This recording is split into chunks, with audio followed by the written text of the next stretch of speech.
Merci, merci au Théâtre de l'Est parisien vraiment de nous accueillir. C'est une fois que nous colloque dans cette salle. Et chaque fois, c'est un plaisir parce que nous y sommes très bien reçus. On marche moyennement, mais enfin, tout le reste est formidable. Évidemment, je ne peux pas entamer cette soirée sans faire référence à l'actualité. Non seulement parce que les événements auxquels on assiste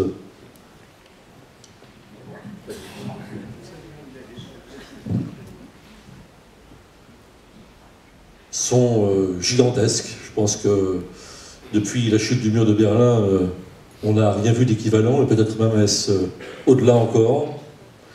Et on n'en mesure pas encore les conséquences. D'abord, on ne sait pas où va s'arrêter le curseur de ces révolutions. Et ensuite, les effets je dirais, château de cartes sur l'ensemble de la planète. D'ailleurs, je méfie un peu de l'expression qu'on emploie tous, par facilité, qui est de dire révolution arabe. Oui, c'est une révolution dans le monde arabe, mais au-delà, ce sont des événements qui révolutionnent toute la planète, et y compris, bien sûr, les pays du Nord, puisque nous sommes ici réunis sur la question du colonialisme. Évidemment, il serait facile de rappeler que tous ces pays, la Tunisie, l'Égypte, la Libye même, qui fut colonie italienne, le Yémen, la Jordanie, tout ça, ça part de Laurence d'Arabie et même au-delà avec l'Empire ottoman.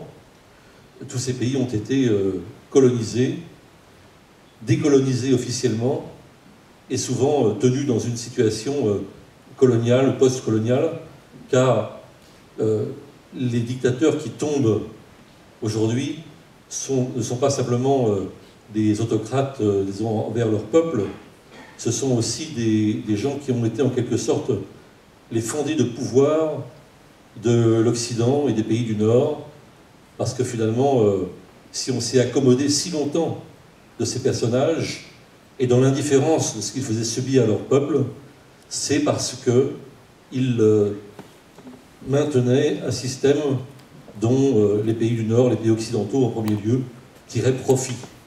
Et donc d'une certaine façon, derrière l'ombre de ces dictateurs, il y a aussi tout un système, et qui est un système économique, un système politique, un système culturel, qui est celui des pays occidentaux et des pays du Nord. Donc je voulais dire ça en préalable parce que l'expression révolution arabe est presque restrictive maintenant par rapport à ce qui se passe. Et évidemment, ces gens ont assuré un statu quo qui était utile aux grandes puissances. Ce statu quo, il a permis aux grandes puissances d'en tirer un profit économique. Je ne dirais pas que, bien sûr, le pétrole est absent de tout ça, les voies de communication, le canal de Suez, mais aussi le conflit israélo-palestinien, qui est un point stratégique et qui, je persiste à le penser, est toujours central dans la région du Proche et du Moyen-Orient. Comme peut-être nous n'en dirons pas grand-chose ce soir, je vais simplement en dire quelques mots ici, parce qu'on ne peut pas évoquer la gauche française et la question coloniale sans dire quelques mots du conflit israélo-palestinien, un conflit qui risque d'être totalement redistribué et dont disons, les révolutions actuelles risquent de bouleverser la configuration. Très brièvement, la gauche française a une responsabilité particulière dans ce conflit, et qui n'est pas d'abord une culpabilité, je dirais, dans la mesure où il y a eu à l'origine l'illusion selon laquelle on allait écrire une page d'un socialisme nouveau, une page blanche d'histoire, blanche de géographie, dans cette terre de Palestine. Mais très vite, cette colonisation de l'indifférence, c'est-à-dire qui semblait indifférente à l'existence d'un autre peuple sur cette terre, est devenue coupable. Et elle est devenue coupable quand on en a pris conscience très tôt, et quand, malgré cette prise de conscience, on a persisté et on persiste jusqu'à aujourd'hui. C'est-à-dire que les idéaux qui pouvaient faire illusion au début de la création d'Israël, quand des jeunes gens, venant de France notamment, de gauche, sont allés parfois construire des kibbutz, des coopératives agricoles avec l'illusion qu'on allait créer un autre socialisme que le socialisme, si j'ose dire, stalinisé de l'URSS, eh bien cette illusion, elle est quand même très vite tombée, et ceux qui ont persisté ont une grande responsabilité dans la crise qui continue encore aujourd'hui et qui gangrène, je crois, une grande partie de la région et du monde. Et il faut se souvenir que pendant la 4e République, c'est en grande partie la SFIO et ce pouvoir de gauche qui a scellé, disons, cet âge d'or avec Israël.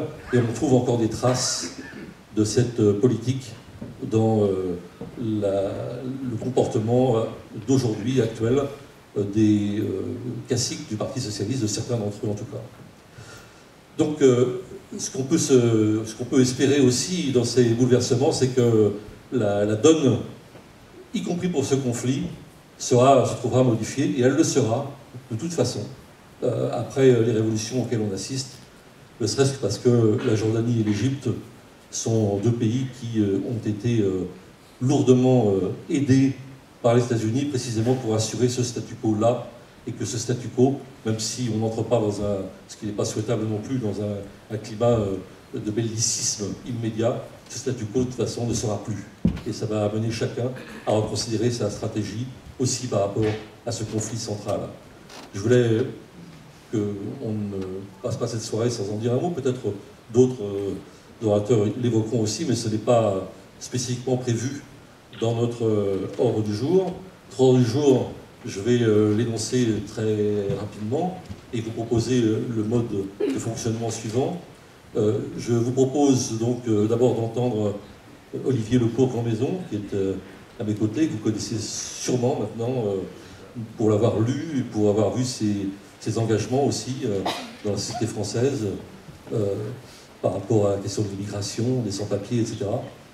Nous entendrons ensuite Sandrine Lemaire, qui évoquera également, mais sur un autre plan, ils se débrouilleront pour se partager la tâche sur la question de la République, des liens entre la République et le colonialisme, et le caractère, disons, colonialiste à certains égards de la République, mais aussi, je crois, par Sandrine Lemaire, davantage le consensus gauche-droite, et qu'est-ce qu'il y a de plus accablant pour la gauche que de dire que sur un tel problème, elle est dans le consensus avec la droite sur la question coloniale. Et nous entendrons ensuite Alain Ruscio, qui, vous connaissez aussi peut-être et sans doute, qui a écrit un livre très important sur l'humanité, le journal L'Humanité, et la question coloniale, et à qui on a demandé d'évoquer évidemment les positions du Parti communiste français tout au long de l'histoire, la question coloniale.